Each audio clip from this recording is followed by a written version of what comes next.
Shalom saudara semua, selamat pagi. Tuhan berkati jemaat Tuhan yang dikasihi Tuhan, yang berada di rumah, mungkin di tempat mana saja. Saudara, marilah kita bersama-sama menyembah Tuhan. Surga, bumi menyembah Tuhan, dan kita semua pun mau menyembah Tuhan. Ada amin saudara? Pujilah Tuhan. Mari satukan hati kita saudara. Walaupun saudara kita tidak ketemu muka. Saudara lihat muka saya. Sayangnya saya tidak bisa lihat muka saudara. Sayang saudara di rumah saudara. Kadang kita kalau bicara di sini saudara. Rasanya kagok saudara. Karena saudara lihat saya nggak bisa lihat saudara. Cuma beberapa gelintir teman-teman yang ada di sini saudara. Jadi kalau saya khotbah biasanya saya kepingin lihat muka yang senyum, ya, ada amin, oke, ada respon. Sekarang nggak ada saudara di rumah, pasti melongo lihat saya, betul? Ya, pastilah lihat saya agak kagok. Tapi tidak apa-apa, bukan performance saya yang penting. Yang penting saudara, pusatkan hati, dengar firman baik-baik, jangan lihat muka Jasmine, oke? Yang penting hadapan kepada Tuhan, utamakan Tuhan, pandang Tuhan, itu yang paling penting. Hari ini kita mau belajar saudara, oh, maafkan. Kalau nggak salah bulan lalu saya sudah sharing kepada saudara tentang jemaat di Efesus. Oke, saudara masih ingat? Yang sudah kehilangan kasih mula-mula. Dan Tuhan banyak memuji mereka, tetapi ada kesalahan satu saja yang Tuhan mencela mereka, yaitu di mana kasih mula-mula. Seringkali kita hilang kasih mula-mula, betul? Tapi lumayan saudara kalau kita masih pernah mengasihi Tuhan. Jadi kalau merasakan kasih kepada Tuhan, kasih Tuhan dan kasih kita kepada Tuhan. Jadi kita itu kalau ditegur itu kita masih bisa ingat kembali saudara. Oke, balik kembali. Seperti orang kalau masih pacaran dulu saudara. Kalau sudah lama-lama sudah mulai luntur kasihnya. Terus ditegur, saudara ingat, saudara mulai lagi, masih bisa ulang lagi. Jadi sudah pernah rasa, ya kalau enggak itu kan kasihan. Hari ini Tuhan mau mengajar kepada kita. Kita mau baca dari Wahyu pasal yang ketiga, ayat yang 14 sampai dengan ke-22. Kita baca dulu saudara, yaitu surat kepada jemaat di Laodikia. Ayat yang ke-14. Saudara sudah ketemu? Sudah buka? Ketemu? Oke. Wahyu pasal yang ketiga ayat 14 kita mulai. Dan tuliskanlah kepada malaikat jemaat di Laodikia. Inilah firman dari Amin. Saksi yang setia dan benar. Permulaan dari ciptaan Allah. Ayat yang ke-15. Aku tahu segala pekerjaanmu. Engkau tidak dingin dan tidak panas. Alangkah baiknya jika engkau dingin atau panas.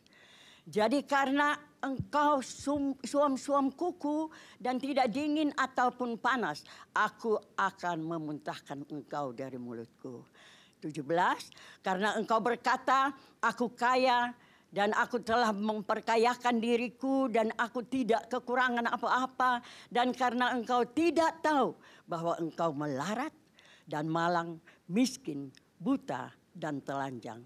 Maka aku menasihatkan engkau, supaya engkau membeli daripadaku emas yang telah dimurnikan dalam api, agar engkau menjadi kaya, dan juga pakaian putih, supaya engkau memakainya agar jangan kelihatan ketelanjanganmu yang memalukan. Dan lagi minyak untuk melumas matamu, supaya engkau dapat melihat. 19. Barang siapa kukasihi, ia kutegur dan kuhajar. Sebab itu relakanlah hatimu dan bertobatlah. Lihatlah, aku berdiri di muka pintu dan mengetok. Jika ada orang yang mendengar suaraku dan membukakan pintu, aku akan masuk mendapatkannya dan aku akan makan bersama-sama dengan dia dan dia bersama-sama dengan aku. Ayat 21. Barang siapa menang, ia akan kududukan bersama-sama dengan aku di atas takhtaku. Sebagaimana aku pun telah menang dan duduk bersama-sama dengan Bapakku di atas takhtanya. Siapa bertelinga, hendaklah ia mendengarkan apa yang dikatakan Roh kepada jemaat. Saudara, Jemaat Laodikia, kasihan sekali saudara, tidak ada satu kata pujian daripada Tuhan Yesus. Kalau kita pikir, kok jelek amat jemaat Laodikia. Tapi saudara, marilah kita mau periksa diri kita juga. Jangan-jangan kita juga sama dengan jemaat Laodikia. Yang tidak panas, tidak dingin. Suam-suam kuku, saudara. Ya. Saudara, kalau saudara tahu suam-suam kuku. Suam-suam kuku itu bahaya sekali, saudara. Suam-suam kuku itu kalau saudara pernah kerja, ini lampu ini bikin sakit mata. Kalau suam-suam kuku itu, apa saudara? Kalau saudara kerja di rumah makan, atau di rumah, atau di restoran, dimanapun saudara tahu kan, kalau makanan itu yang mau disajikan, dihidangkan itu, panasnya itu harus tertentu. 70 derajat kira-kira begitu ya. Kalau makanan itu dia dingin sampai kira-kira 30 derajat, begitu 40 derajat saudara, makanan itu bisa cepat busuk. Karena kuman-kuman itu suka dengan suhu itu. Suhu yang suam-suam kuku itu paling suka itu kuman-kuman. Makanya saudara lihat kalau taruh makanan di luar, saudara kalau tidak taruh di kulkas, kalau mau dingin-dingin sekali kata Tuhan. Kalau saudara simpan di kulkas kan, supaya tidak rusak, betul lah. Kalau saudara tinggal terus di luar, itu suam-suam kuku itu jadi bisa keluar ulat, saudara. Bisa jadi racun. Saudara makan bisa sakit, makan bisa muntah. Makanya Tuhan kalau bilang saudara suam-suam kuku bisa muntah, oke? Nah sudah kita belum mau sampai di situ. Saya terangkan dulu tentang suam-suam kuku. Jangan ada yang suam-suam kuku. Mau dingin tidak dingin, panas tidak panas, ikut Tuhan. Ya begitu-begitu aja ogah-ogahan, oke? Kalau mau datang ke gereja, aduh hujan, dingin, angin, ya. Dan segala alasan saudara. Ya, hatinya itu tidak ada gebu-gebu sekali sama Tuhan. Nah kita baca dulu Wahyu 13 ayat dari 14 itu. Ya kata, tuliskanlah kepada malaikat jemaat di Laodikia. Inilah firman dari Amin, saksi yang setia dan benar, permulaan dari ciptaan Allah. Siapa itu dia? Nah, Tuhan perkenalkan diri. Itu adalah Tuhan Yesus. Dialah yang amin. Saudara kalau sering kata amin. Ya betul, oke? Percaya. Ya. Jadi kalau saudara kalau katakan amin itu, ya itu saudara percaya, sungguh-sungguh mengiyakan itu. Saudara setuju, saudara akan melakukan itu. Jangan amin-amin dengan perkataan orang, saudara. Amin itu hanya pada Tuhan Yesus, firman Tuhan, oke? Dialah yang setia dan benar. Tidak ada yang lebih dari dia, betul? Kita manusia tidak setia. Dan dia bilang, dia katakan dia itu adalah permulaan dari ciptaan. Dia sudah ada sebelum dunia dijadikan. Dia yang menciptakan segala-galanya. Tanpa dia semuanya tidak akan terjadi. Ada amin saudara? Oke. Kalau saudara lihat di Kolose pasal 1 ayat 16. Mau buka boleh silahkan. Kalau tidak catat saja. Karena di dalam dia itu sudah dijadikan segala sesuatu yang di langit dan yang di bumi. Yang kelihatan dan yang tidak kelihatan. Baik singgasana, baik pemerintah, baik penguasa, baik kuasa. Maka segala sesuatu dijadikan oleh dia dan bagi dia. Termasuk saudara dan saya kita dijadikan oleh dia dan untuk dia. Ingat baik-baik saudara. Untuk Tuhan hidup kita ini. Yohanes 1 ayat 3 dia bilang segala sesuatu dijadikan oleh dia. Tanpa dia tidak ada sesuatu yang terjadi. Telah jadi. Dan segala yang telah dijadikan. Tanpa dia tidak ada yang terjadi saudara. Kosong semua. Oke? Kita baca terus ayat yang ke-15 dan 16. Aku tahu segala pekerjaanmu. Engkau tidak dingin dan tidak panas. Alangkah baiknya jika engkau dingin atau panas. Jadi karena engkau suam-suam kuku dan tidak dingin atau panas, aku akan memuntahkan engkau dari mulutku. Tadi saya sudah terangkan, makanya Tuhan bilang, engkau tidak, Tuhan itu tahu segala-galanya saudara. Tuhan itu bukan saudara, kadang-kadang kita macam-macam pakai pakaian tidak karu-karuan, pakai pokoknya. Sering kita bilang begini, kan Tuhan kan tidak lihat rupa kita, betul enggak? Tuhan itu lihat hati, betul. Tuhan lihat hati, ya kan? Tuhan bilang, Salomo juga lihat Samuel, lihat hati, jangan lihat tampang manusia. Tapi saudara kita perlu Tuhan itu, oke, bilang jangan lihat. Tuhan bilang lihat hati, tapi dia lihat semua saudara. Tuhan tahu saya pakai baju apa hari ini saudara. Percaya? Saudara pakai baju apa, saudara tingkah laku saudara bagaimanapun, Tuhan tahu. Hati saudara, saya datang, saya berkhotbah semangat, umpama kita nyanyi tadi kita bersemangat, puji Tuhan, haleluya. Tapi juga Tuhan lihat hati kita, ini betul apa enggak? Ini semua ini untuk Tuhan apa enggak? Apa kita cuma mau show off aja. Ini apa Yasmin ini performance? Apa Yasmin mau sampaikan firman Tuhan benar-benar? Ya, supaya jemaat diberkati Tuhan. Apa cuma saya mau bergaya di sini? Tuhan tahu semua saudara. Tuhan tahu semua. Maka kita jaga kehidupan kita saudara. Supaya jangan sampai menyakiti hati Tuhan. Ingat baik-baik. Kalau Tuhan tahu dia... Ibrani pasal 4:13 saudara coba buka saudara lihat baik-baik dan saudara garis bawakan itu. Tidak ada sesuatu makhluk pun yang tersembunyi di hadapannya. Sebab segala sesuatu telanjang dan terbuka di depan mata Dia. Yang kepadanya kita harus memberikan pertanggungjawab. Saudara kita telanjang di mata Tuhan. Tuhan lihat, Tuhan tahu, ini yang paling. Pak John selalu bilang, kalau saja betul-betul kita sadar bahwa Tuhan itu tahu dan Dia melihat segala keberadaan kita, kita pasti jaga hidup kita baik-baik. Tapi kenapa banyak orang hidup dakar-karuan? Kenapa orang berani? Pokoknya munafik lah kalau dia katakan ya yang kurang enak saudara. Tapi orang masih berbuat kejahatan, berbuat ini dan berbuat ini. Kadang-kadang itu seakan-akan lupa kalau Tuhan itu melihat. Kita mesti selalu sadar bahwa Dia lihat, Dia tahu segala. Kita harus bertanggung jawab di akhir hidup ini tuh. Jadi hidup itu hati-hati. Tuhan mau kalau kita itu sungguh-sungguh panas dengan Tuhan. Oke, jangan suam-suam kuku. Sudah saya katakan suam-suam kuku itu rusak, busuk, berulat. Tuhan muntahkan itu karena Tuhan tidak suka itu saudara. Jadi kalau kita setengah-setengah hati ya. Ogah-ogahan. Saya ajak teman kapan hari mulai buka gereja. Ayo ke gereja yuk. Gereja mulai buka. Sudah lama dah gereja jadi malas loh tante. Saudara sudah lama dah gereja jadi malas saudara. Jadi kadang-kadang saudara memperhatikan, saya tidak tahu tapi saya dengar. Yang beribadah jam 10 pagi sekarang saat ini bersama-sama dengan kami. Hai saudara. Saudara yang beribadah bersama kami, terpujilah engkau, diberkatilah engkau. Tapi banyak orang yang masih tidur, oke? Masih orang belum peduli. Banyak orang yang cepat-cepat bangun sudah ikutin buka apa televisi atau buka HP, oke? Masih pakai pajamas, oke? Kasihan amat, saudara. Marilah kita berapi-api. Sudah mulai mau ibadat. Jam ibadah ya ibadah. Tadi ada yang bilang, saya akan beribadah jam 10 sama-sama dengan Ibu Jasmine di Eklesia, jemaat dari gereja lain. Oke, puji Tuhan saudara. Ya, saya katakan kepada Yaspi, saya walaupun di rumah saudara, ya jam 10, jam 8 sudah siap, oke. Jam 9 saya ada ikut ibadah orang, tapi jam 10 ibadah kita. Itu siap, sudah siap, pakai bagus. Berdandan saudara, pakai sepatu juga saudara, oke. Tidak pakai jas.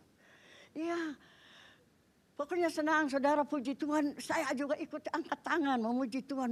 Pokoknya berapi-api saudara, oke. Sendiri di rumah, sendiri loh saudara, nggak ada yang lihat, oke. Nah di gereja biasanya kita haleluya, puji Tuhan, tepuk tangan, angkat tangan saudara. Kadang-kadang itu hatinya nggak angkat buat Tuhan betul-betul. Ya udah. Ya. Jadi hati-hatilah saudara, Tuhan melihat semua itu. Saudara datang dengan setengah hati ya Tuhan, kasihanlah Tuhan. Ya kata kita nyanyi bilang surga bumi semua menyembah Tuhan, puji Tuhan. Nah kita manusia yang sudah diselamatkan oleh Tuhan ini, kenapa kita tidak mau memuji Tuhan? Kenapa kita tidak mau menyembah Tuhan sungguh-sungguh? Kenapa kita mesti ikut Tuhan? Ya begitu-begitu aja. Ya, suam-suam kuku saudara, mau tidak mau. Saudara, jemaat yang suam-suam kuku ini saudara bisa lihat. Kita bisa periksa diri kita. Apakah kita ini panas apa suam-suam kuku. Tuhan bilang kalau dingin masih lumayan. Ya kan. Tapi suam-suam kukunya yang Tuhan tidak suka tuh. Dia muntah. Saudara mau dimuntahkan Tuhan. Ya, saudara mau makan makanan suam-suam kuku yang sudah rusak. Saudara muntahkan. Enggak kan. Nah suam-suam kuku saudara supaya saudara tahu. Gereja jemaat 100 orang contohnya. Oke. Tetapi nanti kalau ada doa atau ada apa itu. Homsel atau apa saudara yang datang itu cuma bisa dihitung berapa saudara. 100 jemaat itu kadang-kadang datang tuh 10 atau 12 orang. Itu sudah luar biasa. Nah, yang lain di mana? Kalau saudara bilang ada halangan, ada tidak bisa datang jam kerja dan ini dan itu alasan yang masuk akal Tuhan tahu. Tapi cuma karena malas-malasan, cuma karena suam-suam kuku, hatinya tidak begitu panas buat Tuhan. Ya Tuhan tahu dan Tuhan kasihan saudara. Ya kan? Jadi periksa diri kita sendiri masing-masing. Jangan lihat jemaat di Laodikia aja yang kok jelek amat ya. Kemungkinan kita juga lebih jelek dari itu saudara. Nah ada cerita saudara suam-suam kuku begini. Pas hari Kamis, ini aneh, ini kejadian yang aneh. Ada orang masuk di WhatsApp saya, grup tur Afrika. Terus saya pikir interest juga baca. Ya cerita apa saudara? Cerita seorang kaya. Ada orang laki yang kaya raya. Pokoknya kaya. Dia sering memberikan apa-apa kepada orang. Membantu banyak orang. Atau sumbang sini. Pokoknya hidupnya baik juga. Very friendly. Okay? Dia baik. Dia kasih apa. Ceritanya luar biasa. Orang ini luar biasa. Pokoknya baik. Orang semua senang dengan dia. Apa itu dermawan atau sosial sekali orangnya. Terus satu waktu ada kecelakaan. Saudara. Dia meninggal. Terus dia meninggal, waduh semua orang teman-teman kan pada nangis. Oke, orang sekeliling orangnya baiknya luar biasa saudara. Tapi waktu dia naik, ya rohnya naik ke sana di surga dia mau kepingin ketemu Tuhan Yesus. Ya, malaikat bilang, tidak bisa. Ya, loh kenapa? Ya, tidak bisa. Kan saya kan baik, saya sudah melakukan apa yang Tuhan ajarkan, ya kan? Dermawan, sosial, bantu orang, memberi. Ini. Pokoknya saya juga bukan orang jahat kan hidup itu baik gitu dengan semua orang. Terus dia bilang, iya tapi hati lo itu suam-suam kuku. Ya, lukewarm ya kepada Tuhan. Itu hari Kamis saudara. Ya. Sedangkan saya mau khotbah ini suam-suam kuku sudah lama saudara. Terus saya dapat itu, saya pikir, oh kok bisa? Oh oke, thank you Tuhan. Jadi saya dah rasa ada konfirmasi. Jadi saya sharing ini bukan dongeng. Ya satu cerita yang ketepaan bukan kebetulan ya Tuhan cuma kasih ingat saya. Jadi Tuhan tidak terima dia cuma gara-gara suam-suam kuku. Ya, hatinya itu sama Tuhan itu betul-betul dia memberi segala-galanya berbuat baik itu, tapi mungkin kemungkinan untuk menonjolkan dirinya, untuk apa tuh bilang dia ini orang baik, untuk kalau dia tidak sadar mungkin juga mencuri kemuliaan Tuhan, begitu kan? Sedangkan dia melakukan itu harusnya bersyukur kepada Tuhan, memuliakan Tuhan, apa yang dia lakukan semua untuk Tuhan, betul? Nah, kadang-kadang kita kan begitu, saudara. Kadang-kadang saudara tahu firman Tuhan ada yang di Yakobus itu ada yang orang yang dia bilang rencana minggu depan dia mau ke kota oke, untuk apa mau bekerja, cari uang di sana, ya. Terus Tuhan bilang apa? Kalau besok juga kamu mati, malam ini kamu mati bagaimana? Hidup manusia hanya seperti uap, sebentar juga hilang, ya. Jadi jangan berencana segala sesuatu, mau melakukan segala sesuatu tanpa bertanya-tanya dengan Tuhan. Harus inform Tuhan saudara. Saudara mau makan pun saudara kan berdoa, betul? Doa itu cuma asal terima kasih Tuhan untuk Tuhan. Atau dengan hati yang penuh syukur. Ya, segala perbuatan apa yang kita lakukan. Oke. Saya bilang terima kasih Tuhan kalau saya bisa sharing firman-Mu yang Tuhan mau. Oke. Bukan karena saya pandai, bukan karena saya pintar bicara. Tapi biarlah Tuhan supaya firman-Mu kita semua bisa mendengar. Dan kita semua bisa diubahkan. Ya, kita semua bisa diselamatkan Tuhan. Itu aja. Ya, bukan ya bikin apa-apa tanpa Tuhan. Mau bikin apa aja, mau pergi mana. Ada orang yang ketawa. Ya, kalau ada cici saya mau pakai baju aja mau tanya Tuhan. Pakai baju apa? Jadi orang bilang sudah terlalu fanatik, ya kan? Tidak apa-apa saudara, dengan Tuhan kita fanatik. Dengan hal-hal lain jangan fanatik. Dengan Tuhan kita fanatik. Oke? Terjadi soal kan? Harus itu, harus. Tanyalah pakai apa, oke? Saya nggak tanya Tuhan mau pakai apa, tapi saya lihat, oke di kaca, oke boleh, sudah lama nggak pakai ini baju. Ya sudah lama kan tidak ada di atas mimbar. Oke, jadi begitu. Jadi saudara ingat, segala perbuatan kita yang baik kita merasa baik itu belum tentu baik buat Tuhan. Saudara tahu firman Tuhan dari Matius pasal 7. Tahu semua tahu kan? Pak, mesti tahu dong saudara. Saudara yang tahu takut Tuhan tahu. Ini firman menakutkan sekali. Yang dari ayat 21 dia bilang, bukan semua orang yang berseru-seru Tuhan, Tuhan yang akan masuk kerajaan surga. Tetapi mereka yang melakukan kehendak Tuhan. Jadi kita bekerja semua ini kehendak Tuhan, maunya Tuhan atau maunya sendiri. Maunya untuk cari nama atau maunya apa. Pokoknya motivasi, agenda kita semua kita harus lepaskan. Ya. Jadi hanya Tuhan, hanya untuk Tuhan. Segalanya, kita melakukan segala sesuatu hanya untuk Tuhan. Walaupun kita salah mengerti. Saudara mau telepon seseorang, oke? Itu juga harus dengan kehendak Tuhan. Ya, jangan sembarang nanti saudara mau sendiri, mau sok-sok, mau ada orang bikin salah atau apa saudara tegur jadi perkara. Kalau Tuhan yang suruh semuanya jadi baik saudara. Semuanya. Makanya dia bilang begini. Ayat yang ke-22 Matius 7 itu dia bilang, pada hari terakhir banyak orang yang akan berseru kepadaku, Tuhan, Tuhan. Bukankah kami berbuat demi namamu, mengusir setan demi namamu, dan mengadakan banyak mujizat demi namamu? Pada waktu itu, oke, itulah aku akan berterus terang kepada mereka dan berkata, aku tidak pernah mengenal kamu. Enyahlah daripadaku, kamu sekalian pembuat kejahatan. Coba saudara, sudah melakukan mujizat, sudah usir setan, sudah menyembuhkan orang sakit, sudah bernubuat, segala macam. Sesuai dengan firman Tuhan, betul lah. Tapi ya itu seperti orang yang tadi, orang kaya itu. Sudah melakukan banyak kebaikan. Tapi semua yang dilakukan, hatinya jauh daripada Tuhan. Hanya banyak makan, bukan menghakimi. Berapa banyak hamba Tuhan yang melayani Tuhan, usir setan dan segala macam. Ya, tetapi hidupnya tidak memuliakan Tuhan, saudara. Betul? Jadi hati-hati, hidup ini harus memuliakan Tuhan. Hanya Tuhan, hanya Tuhan. Sungguh-sungguh panas kepada Tuhan. Pokoknya gebu-gebu saudara. Kalau datang gereja itu mau cepat-cepat datang. Tuhan sudah hadir, gak mau terlambat-terlambat. Betul enggak? Gak mau terlambat. Bukan mau lenggang kangkung, masa bodoh. Orang masih nyanyi. Orang masih nyanyi, tetapi Tuhan sudah ada. Ya.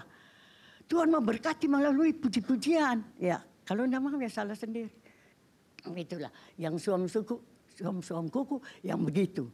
Jadi kita periksa diri saudara yang di rumah maafkan. Kita mau sama-sama periksa diri. Kalau kita ya suam kuku ya begitu. Nanti Tuhan muntahkan ya. Tidak sungguh-sungguh dengan Tuhan. Oke, kita baca terus Wahyu yang ayat yang ke-17. Oke, ayat yang ke-17.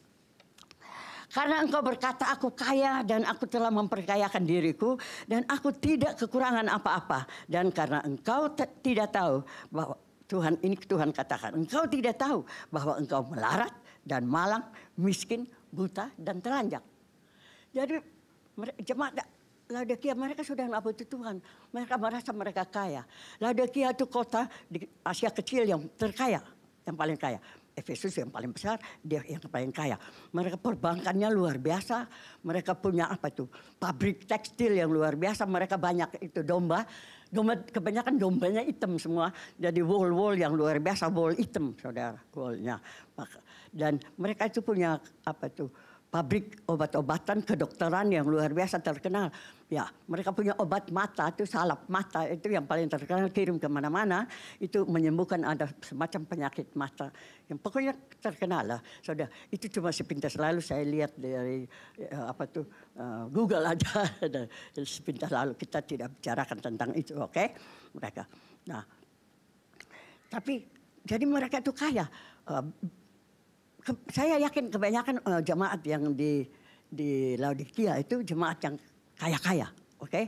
Karena pada bisnis semua kan, saudara tinggal di satu tempat yang kaya, pasti saudara juga ya bisnisnya kan pasti maju. Makanya mereka rasa sombong, mereka tidak kekurangan apa-apa. Pasti di gerejanya mereka itu juga luar biasa, ya kan? Segala ada, fasilitasnya, gedungnya juga mungkin dia bangun yang bagus-bagus, oke? Fasilitas gerejanya modern, pokoknya alat-alat semua, pokoknya merasa luar biasa begitu. Jadi Keuangan juga mungkin tidak kekurangan. Saudara, kalau saya baca juga sekilas lah. Ya, tahun berapa begitu, 60-an masih. Itu ada terjadi gempa bumi. Sudah 2 kali mereka mengalami gempa bumi. Pertama kali masih dapat bantuan. Ya, mau terima. Kedua kali nggak mau bantuan. Bantuan dari mana-mana nggak mau. Malah karena mereka kaya. Malah mereka membantu kota tempat-tempat yang kecil yang ada kerusakan-kerusakan itu. Sekitar, ya. Jadi dari itu kekayaan mereka rasa sombong gitu. Nah, jemaat yang kaya ya kan, mungkin kita kaya secara materi, kita kaya ya secara keuangan kita itu. Kita juga kadang-kadang bisa rasa nggak perlu toh. Ini semua cukup kok, lihat alat-alat kita cukup, kita nggak perlu bantuan siapa-siapa ya. Nah itu kita jadi sombong.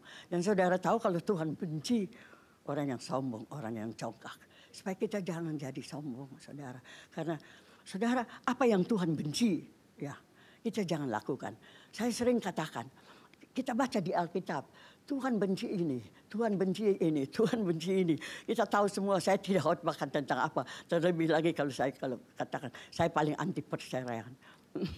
Orang-orang, ya, ada yang tidak setuju mungkin. Tapi saya cuma pegang ayat firman Tuhan, bahwa Tuhan benci perceraian. Apa yang Tuhan benci, saya rasa jangan kita lakukan.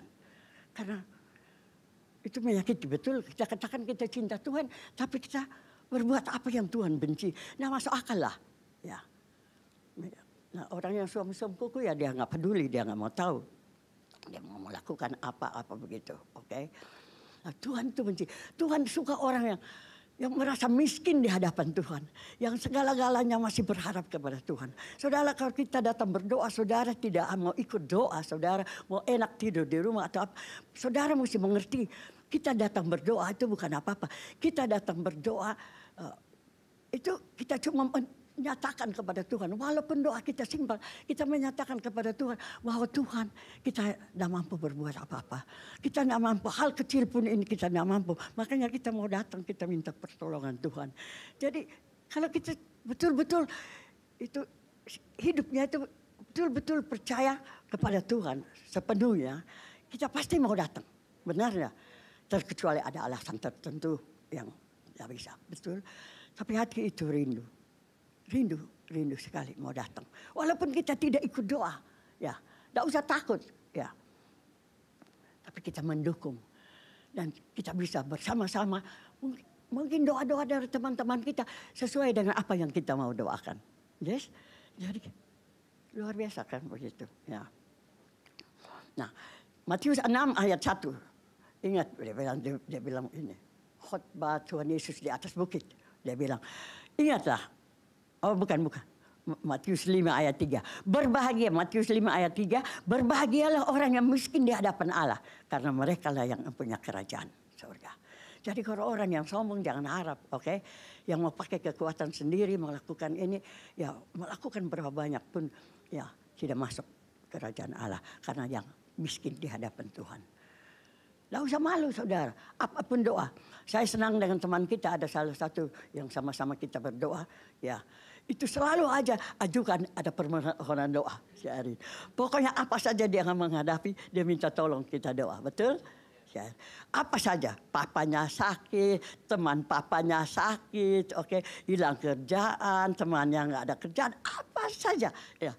Paling suka minta doa itu, oke. Kalau kita kadang-kadang kita masih sombong, ya kan, masih gengsi, mau kasih tahu ada kesulitan juga mau ngomong, aduh nanti orang semua tahu ya kan, ya malu. Saudara, mau buat apa malu, ya? Karena kita justru itu saya merasakan betul-betul dia berharap sama Tuhan dan Tuhan jawab doanya, kebanyakan doa, betul enggak? Puji Tuhan, oke. Dan tadi saya mau baca Matius 6 itu dia ayat 1 dia cuma bilang ingatlah jangan kamu melakukan kewajiban agamamu di hadapan orang supaya dilihat mereka karena jika demikian kamu tidak beroleh upah dari Bapa yang di surga. Jadi kita punya ibadah ya kita punya apa semua itu cuma topeng aja cuma apa rutinitas, oke? Ibadah kita tidak sungguh-sungguh hati dengan Tuhan. Cuma banyak orang saudara tahu enggak? Cuma datang gereja, tapi kehidupannya di luar. Ya. Tapi mau datang gereja. Saya nggak tahu kenapa, kalau saudara bisa tanya. Saya sering kalau khotbah saya mungkin agak jahat, saya bilang, kalau tidak percaya Tuhan 100%, buat apa? Datang di gereja, buang waktu, buang uang kolekta, ya. Simpan aja, tidur aja di rumah, betul nggak? Tuhan mau 100 sih, saudara. Itu yang repot itu, Tuhan. Ya, mau. Nah, kita teruskan ayat 18. Kita mau berwaktu, saudara. Maka ayat 18 dia bilang, maka aku menasihatkan engkau supaya engkau membeli daripadaku emas yang telah dimurnikan api, agar engkau menjadi kaya, dan juga pakaian putih supaya engkau memakainya, agar jangan kelihatan ketelanjanganmu yang memalukan, dan lagi minyak untuk melumas matamu supaya engkau dapat melihat. Saudara, ya, jadi tadi saudara merasa kaya, rasa punya, pakai baju bagus, tapi Tuhan bilang, ya telanjang, ya kan, malu, buta. Nah, sekarang Tuhan menasihatkan supaya membeli daripada Tuhan, ya, emas. Bukan emas secara materi, emas itu. Ya, di dunia saudara beli emas, beli segala macam, saudara simpan, saudara, ya bisa dicuri orang, nggak bisa makan juga yang dia bisa makan. Tapi Tuhan suruh beli daripada Tuhan. Ya, beli daripada Tuhan. Emas yang sudah dimurnikan, oke? Api, agar engkau menjadi kaya. Jadi saudara, jadi bukan beli Tuhan tidak jual emas. Ya, Tuhan tidak jual emas. Tapi dia bilang, Tuhan tidak jual emas, oke? Tapi emas itu maksudnya begini. 1 Petrus pasal 1 ayat 7 dikatakan begini. Maksud semuanya itu ialah untuk membuktikan kemurnian imanmu yang jauh lebih tinggi nilainya daripada emas yang fana. Oke? Jadi emas yang dari Tuhan itu emas yang murni itu ya supaya kemurnian, menyatakan kemurnian iman kita yang bertalian dengan rohani, bukan duniawi, saudara. Oke, bukan jasmani. Jadi tidak usah kumpul-kumpul emas-emas di dunia, saudara. Saudara kalau pulang ke surga nggak bawa, saudara. Oke, Om John saya sudah bilang cincin kawin saja waktu dia meninggal pakai cincin kawin sudah sampai di situ di mana itu di funeral parlor. Ya kan waktu kita datang bawa pakaian, dia kasih kembali saya cincin. Sedih apa enggak, saudara? Dia kasih masuk di kantong plastik. Terima cincin itu, saudara bisa nangis. Jadi saya punya cincin sudah dikembalikan sama Om John. Cincin aja nggak mau bawa. Coba. Jadi saudara kumpul mas-mas banyak-banyak juga, saudara. Ya segala macam. Cincin nggak bawa, saudara. Oke. Cincin masih ada. Sedih, saudara. Sedih. Karena apa? Mungkin ya itu orang nggak mengerti apa-apa, tapi dia pikir mungkin ada gunanya, oke? Tapi juga Tuhan juga bilang, kan sampai di sana kan dia juga bukan suami saya lagi, ya. Jadi dia nggak akan pakai cincinnya itu, saudara, kasih kembali aja.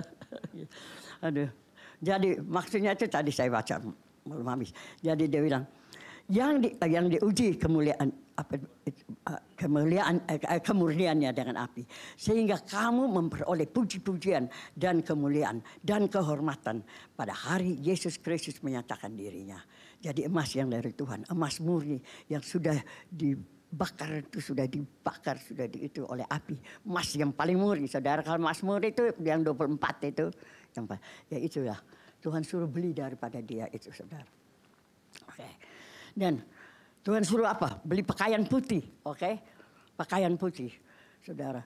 Ada gereja yang pakaian putih itu melambangkan kekudusan, saudara.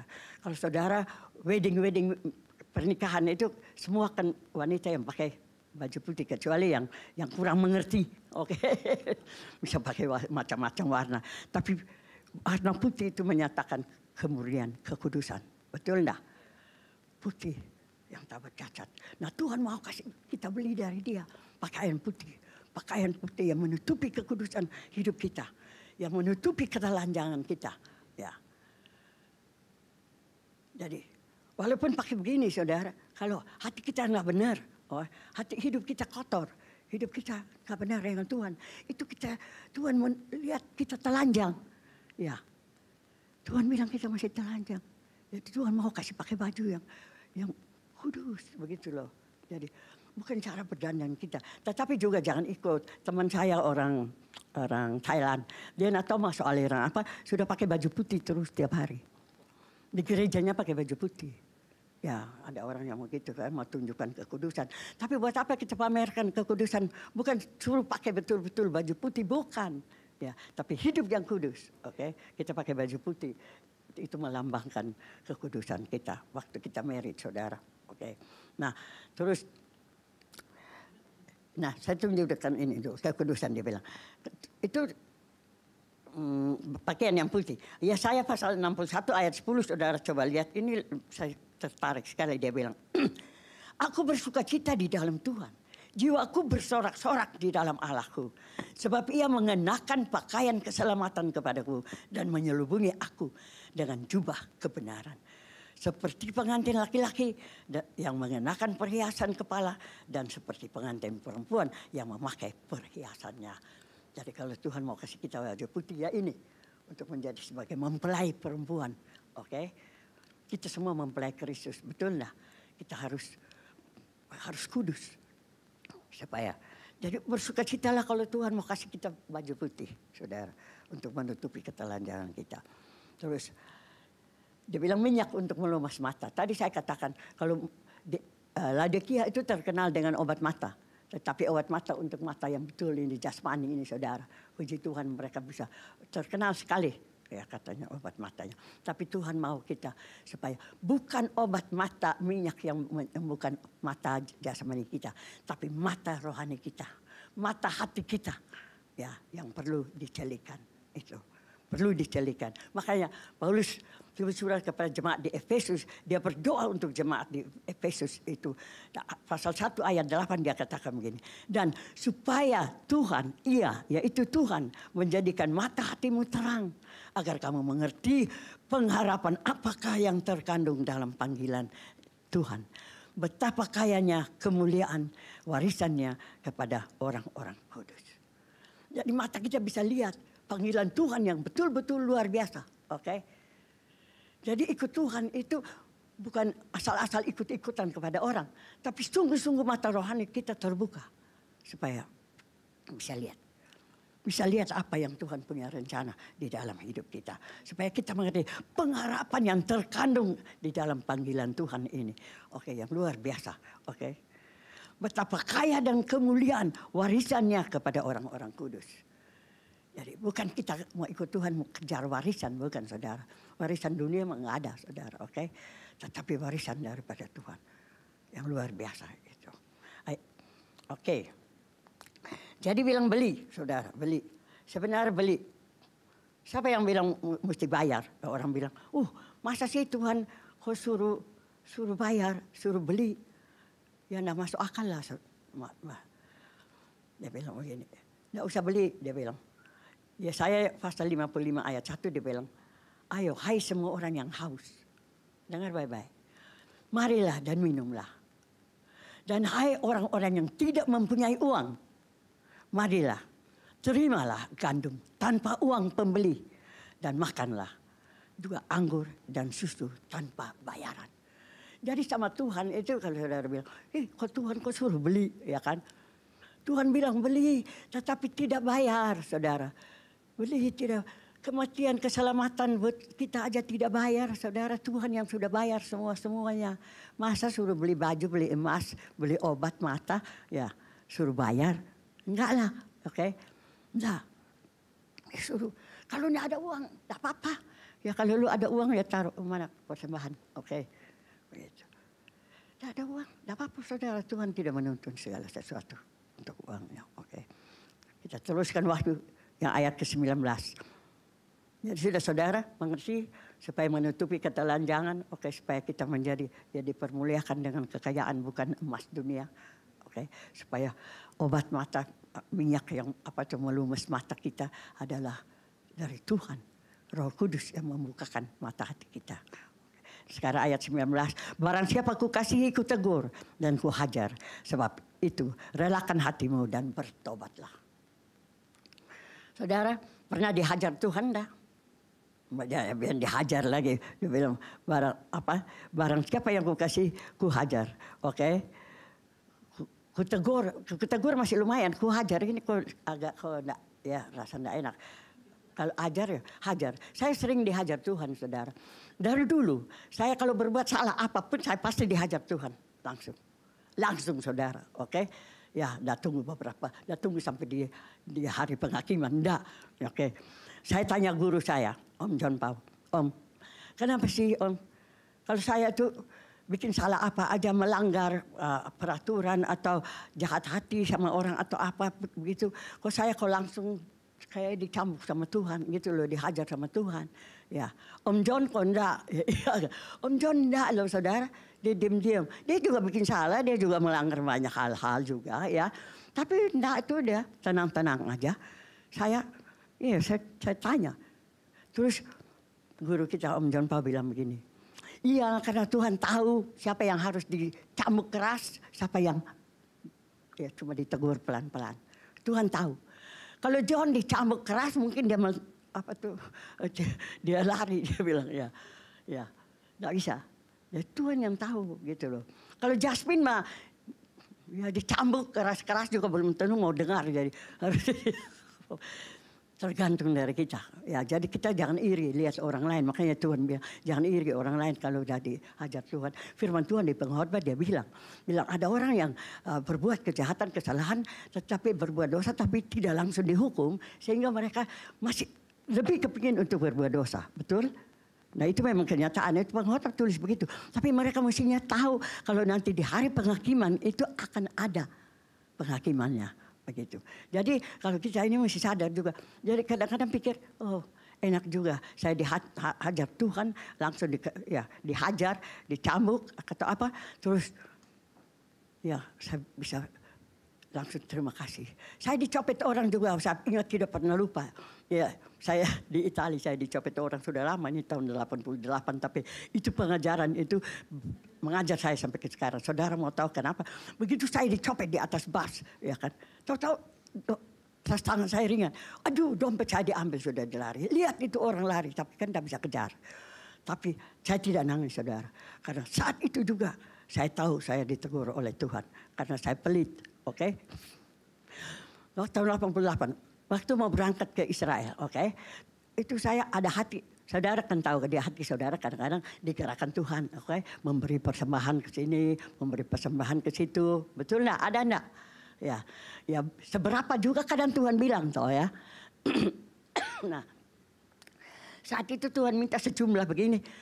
Saya kan mau pergi Israel, kan saya kan juga butuh duit, ada alasan toh, jadi saya tidak kasih sesuai dengan apa yang ada di dalam hati, saya kasih 100 aja begitu. Oke. Jadi hilang 2.000 saudara. Oke. Tapi pengajaran. Sepulang saat itu juga saya tahu saudara, saya tidak nangis, tetapi waktu teman-teman yang sama-sama tur, bule-bule juga datang kasih masuk uang di tas tangan saya, kasih masuk uang di tas tangan, itu bikin saya nangis. Ya.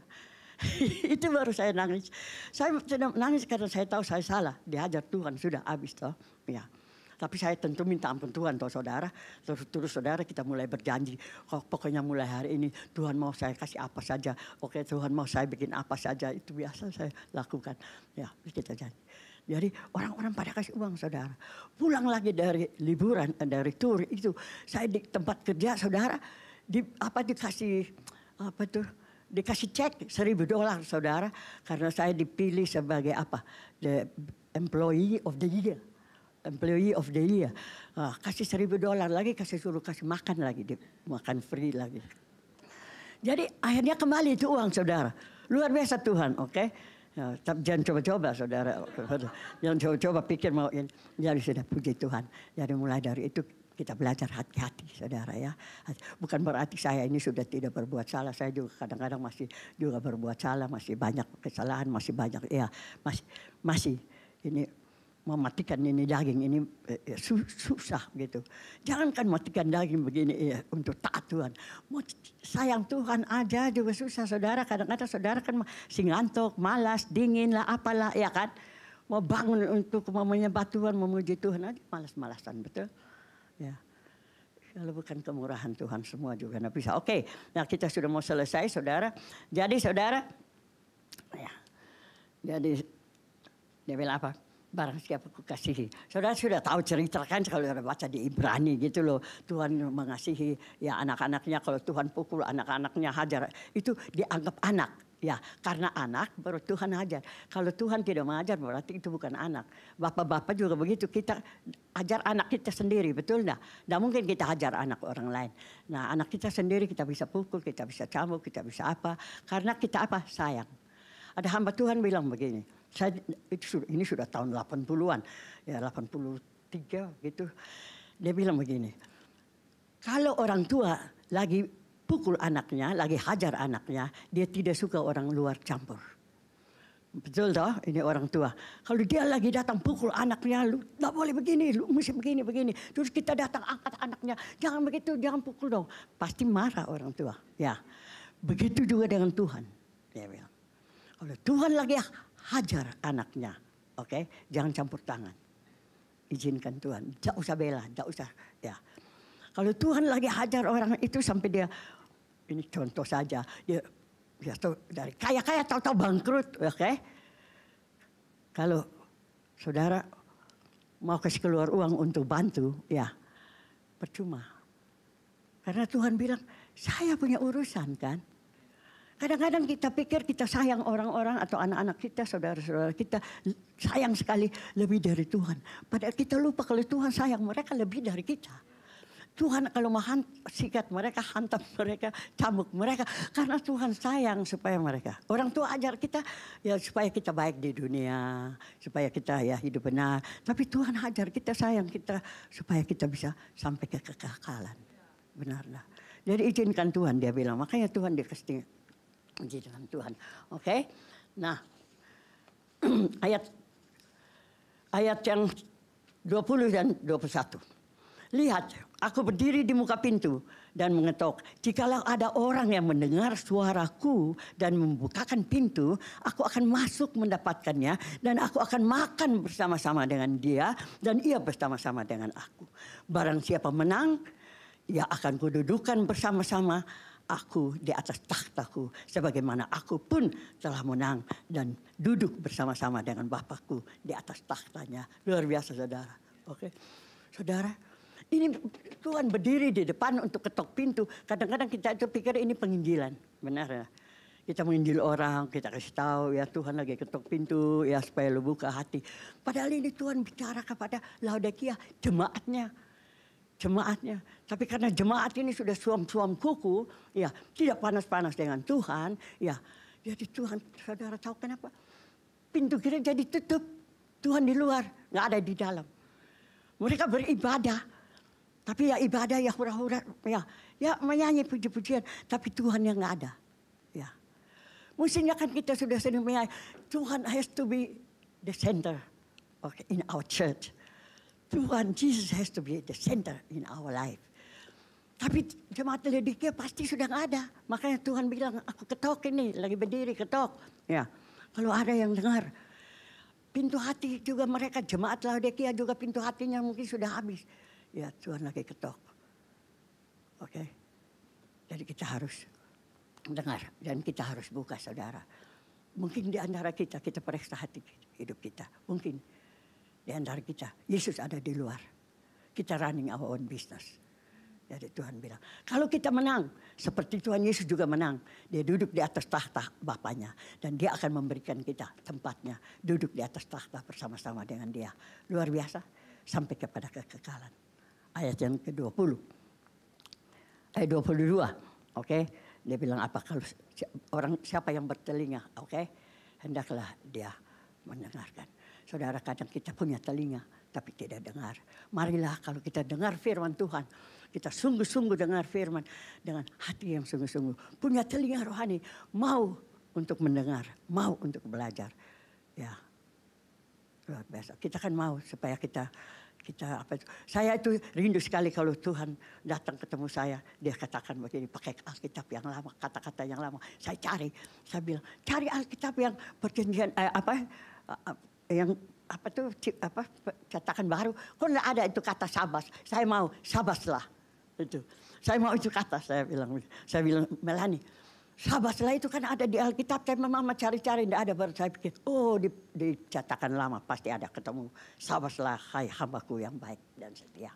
Oke, ya Allah, masuklah engkau ke dalam kesukaanku. Puji Tuhan. Amin. Saudara semua mau begitu? Oke, mari kita sebelum kita tutup, kita doa, kita nyanyikan sebuah lagu. Kita minta Tuhan supaya Tuhan selidiki hati kita. Mari musisian, silakan. Semangat, ya kan. Mari kita saudara, kita semua saudara yang di rumah juga saudara. Kita pusatkan hati kita mau minta Tuhan, sorry mungkin agak panjang sedikit. Kita minta Tuhan supaya Tuhan betul-betul selidiki hati kita. Jangan biarkan kita, supaya kita ini menjadi orang yang seakan-akan melakukan hanya rutinitas, ya. Ibadah atau cuma datang asal sebagai biasa. Tapi kita minta Tuhan selidiki hati karena hanya Dia yang tahu. Supaya waktu Tuhan datang menemukan kita setia kepadanya.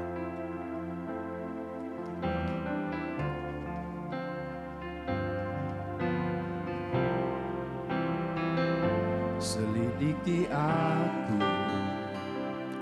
lihat hatiku, apakah ku sungguh mengasihi Yesus, Kau yang Maha Tahu dan menilai hidupku. Tak ada yang tersembunyi bagimu. Selidiki aku, lihat hatiku, apakah ku sungguh mengasihi Yesus, Kau yang Maha Tahu dan menilai hidupku. Tak ada yang tersembunyi bagimu. Telah kulihat kebaikanmu yang tak pernah habis di hidupku. Ku berjuang sampai akhirnya Kau dapati aku tetap setia. Mari kita nyanyi dari awal lagi.